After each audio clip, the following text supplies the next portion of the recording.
I had the day off, but that doesn't mean a whole lot for my life. It's kind of been a productive day and kind of not. I realized doing this project just how bad of an anxiety problem I have, and I actually just started taking medicine for it because it is so bad. It's paralyzing. It's all worry about not being able to make ends meet financially, which I know is not probably what anybody wants to hear because it's not motivating for people. But sadly, it's the truth. And I just feel so stuck. So this whole process has taught me how bad my mindset is in anxiety and worry all the time. So today I got paid, and as soon as I got paid, I turned around and wrote bills out, and now we're out of money again. So, and my next one is not going to be that big because I haven't worked as much, and I haven't earned as much, not by design. It's just the patients aren't there, the mothers aren't there, and the mothers that are there are saying no right now. So I don't know, but occasionally I'll get in these things where I freak out and start applying to absolutely everything and mistakenly applying to stuff that I shouldn't be applying to. Like today, I applied to some that are decent. I applied to the zoo. I love animals. I love them. But the zoo is like an hour away. What am I thinking? I applied to a job that was like a marketing media manager type thing. I looked into it a little bit, did some research. It was a school, like a day school, private school, elementary school. And I thought, well, that would be a good fit right now because I have my media and video film background. And on top of that, I have the last couple years working with kids and babies and families and all that. So it'd be a good intersection. I applied, and only after I applied did I look further into it and found that it is a Christian school. I am no longer Christian, which please don't argue with me on this if you are. It's a sore spot for me after 40 years of being Christian and leaving. I have listened to and thought about every angle, and I just don't believe it anymore. So to take that job, I would have to be dishonest because in any of those type of jobs, I've had several in churches and religious organizations, you normally have to sign a contract agreeing with their beliefs of Christianity and agreeing with, like, gosh, when I worked at the church, we had to agree to tithe 10% to that particular church. We had to agree to go to that particular church, which, I was doing at the time. We had to agree to, be part of a small group in that particular church. Basically, your entire life was wrapped up in that church. And then the unfortunate thing is, when people got laid off, I watched it over and over again. After your life is basically that church, when you're laid off, they asked you not to step foot in the building for 2 weeks. And they asked some people just to find a new place to go to. My iPad filled up and I had to clear some space, so I kind of got lost in where I was, but I think I was talking about them when somebody gets laid off from a church, you are asked not to come back for a while. I guess some people hold grievances and get upset, and it's an emotional thing, so it's for the church's protection, but it really doesn't take into account the mental or spiritual health of the person that has just lost their job and is now losing their church family and all this stuff. So while I was working there, they did have somebody, I don't know what the deal was, but who literally drove their car through the front door of the church and down the hall because they couldn't see the pastor. It was crazy.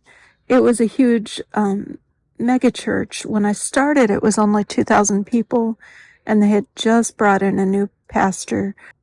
In the time I was there, it grew to 4,000 and beyond. I think it was like 6,000 or so. They had just opened a new campus in 2008 when the recession hit.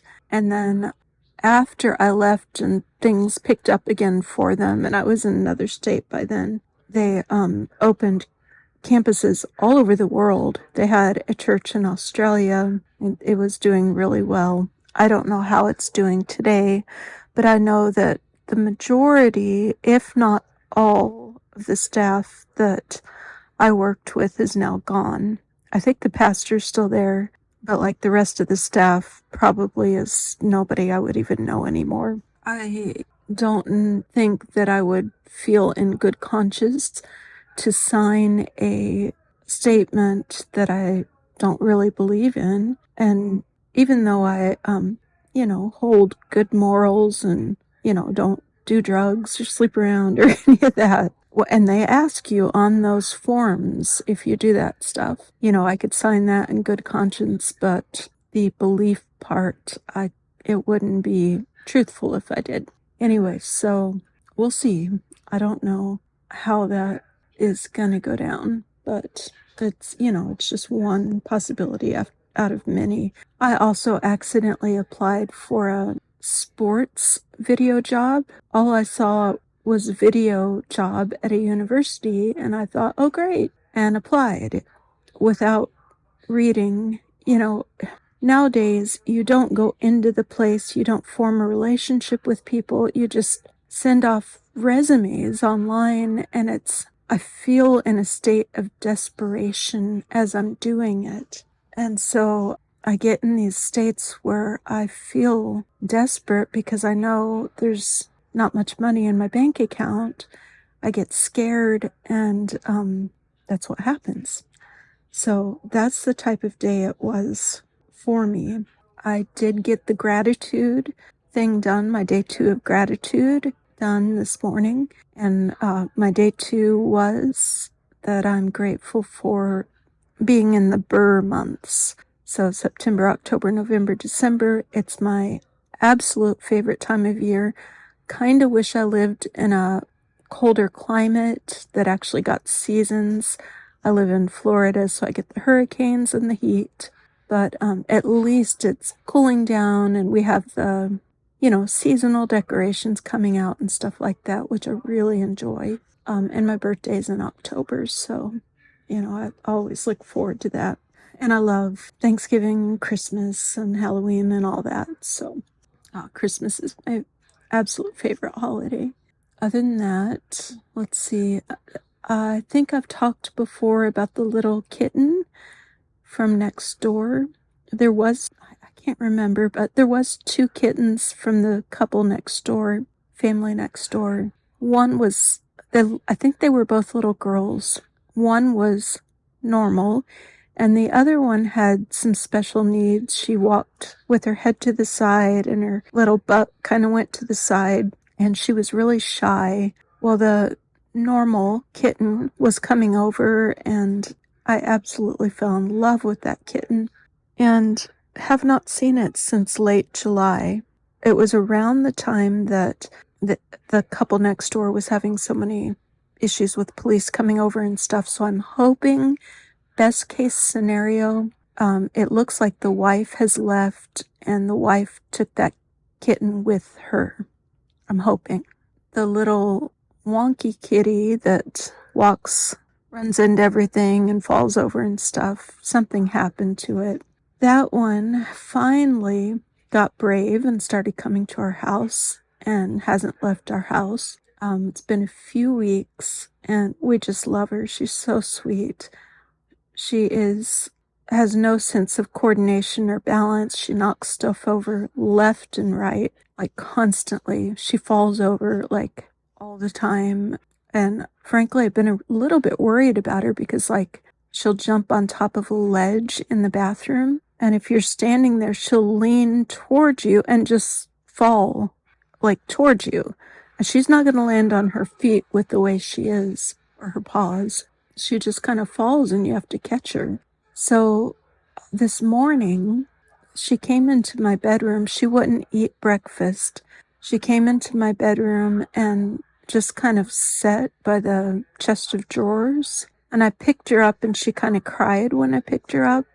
And so I looked her over, didn't see anything wrong with her, like, a bite or her limping or anything like that. So kind of watched her for the next hour and figured maybe she ate something wrong or something. And so I made her a little bed in a basket, brought it into my office and set it near my desk and watched her for a little bit. She seemed to perk up some. She was even like nursing on the blanket and making biscuits. And then she got up and she left and went out in the living room, sat on a chair, and that's the last time we've seen her. And that was like 10 a.m. Have not seen her since. We have looked all over the house. We've looked outside. We've looked in the garage. Cannot find her, so I'm a little concerned where she's at. That's pretty much. Oh, the other thing is, I've also mentioned my sister and vocational rehab, and that they got some results that were not very good. And so I kind of prepared her and sat down with her and my dad, and I explained what they said, which is basically she can't work. They gave her some labels out of privacy. I'm not going to share what all the labels were, but basically they said she needs to be medicated before she can work. So she was not happy, but the good news is it's a step toward getting her disability, which is long, long overdue. They have tried to get it for her before and not been successful. So hopefully this will help her get it, and hopefully be easy, and she'll get the back pay from the first time she applied, which was like, gosh, I think they applied even before I moved to Florida, which was more than 10 years ago now. That's what's going on. I feel like I'm talking way too long, so I'm going to go ahead and upload this. And if anybody's listening, I hope you have a beautiful, wonderful day. And do as I say, don't do as I do. Don't stress. Don't stress. I truly believe that we create our reality. I believe that on a intellectual level that we create our reality, and that our thoughts create our reality. On a habitual and personal level that worries about bills, I have a hard time controlling my thoughts. So don't do as I do, do as I believe. If you can keep your thoughts good, you'll be much better off than I am. Anyways, that's that.